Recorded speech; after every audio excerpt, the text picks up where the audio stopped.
Wealth After 50 presents Why Your Dollars Are Just Currency, Not Money. Take a look at a bill in your wallet. It feels real, right? Like it's actually worth something. But the crazy thing is, it stopped being money in the traditional sense way back in 1971. That was the year the paper in your pocket went from being a direct claim on gold to basically a government IOU. It's a promise to pay, but with no expiration date and nothing tangible backing it up. Stick with me, because once you really get your head around that moment when our money changed forever, you'll never look at a dollar the same way again. For thousands of years, trade was difficult and inefficient. Picture a fisherman who needs bread, trying to find a baker who wants fish. If their needs didn't line up, the deal was off. So societies found a workaround. They picked items that everyone agreed had value, like cattle, salt, or even cowrie shells. These things worked because they were rare, they lasted, and people actually wanted them. Then, around 1000 BC, kingdoms started minting gold and silver coins. The value was in the metal itself. Its weight, not a king's decree, determined its worth. 10 grams of gold was 10 grams of value, whether you buried it, spent it in another land, or passed it down to your kids. That's what money is at its core. Something that holds its value, measures worth, and can be easily traded. Of course, carrying chests full of metal got old pretty fast. Goldsmiths started offering to store the gold in their vaults, and they gave out paper receipts for it. Soon, people were trading those slips of paper instead of hauling around the actual gold. Each note was a promise, payable to the bearer on demand in gold. Governments saw this and copied the idea. By the 1800s, most major countries were on the gold standard. Every dollar, pound, or franc was a direct claim on a specific amount of gold. This kept prices incredibly stable for decades. A dollar in 1815 bought basically the same amount as it did in 1915. People had so much faith in the system that they rarely bothered to cash in their paper for the gold.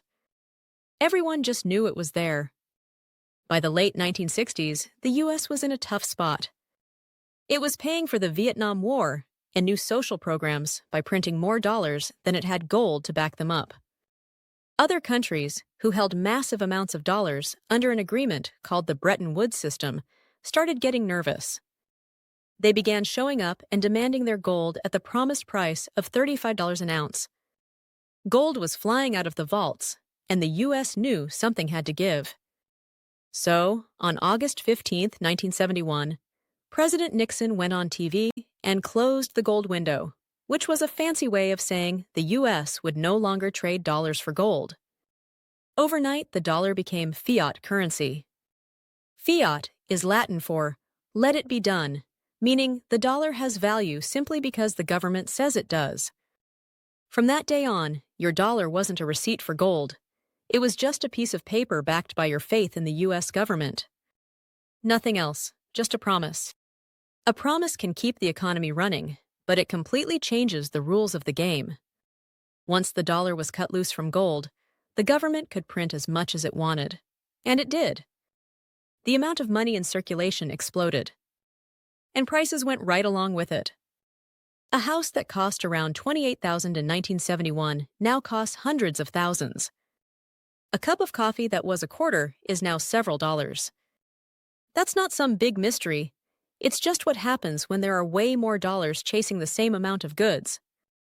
This created a silent tax on savers. As new money was printed, the dollars in your pocket lost their buying power.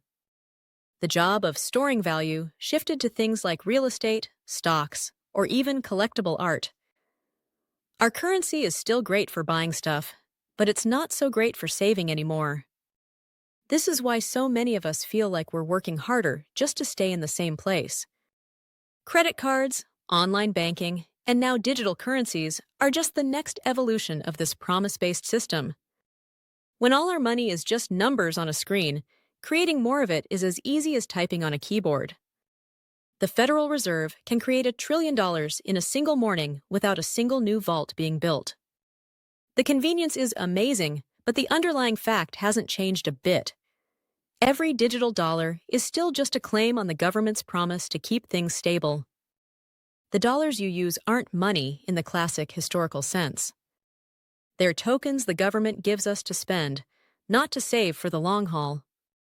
Things like gold, real estate, or even a collection of fine wine have a better shot at outrunning inflation.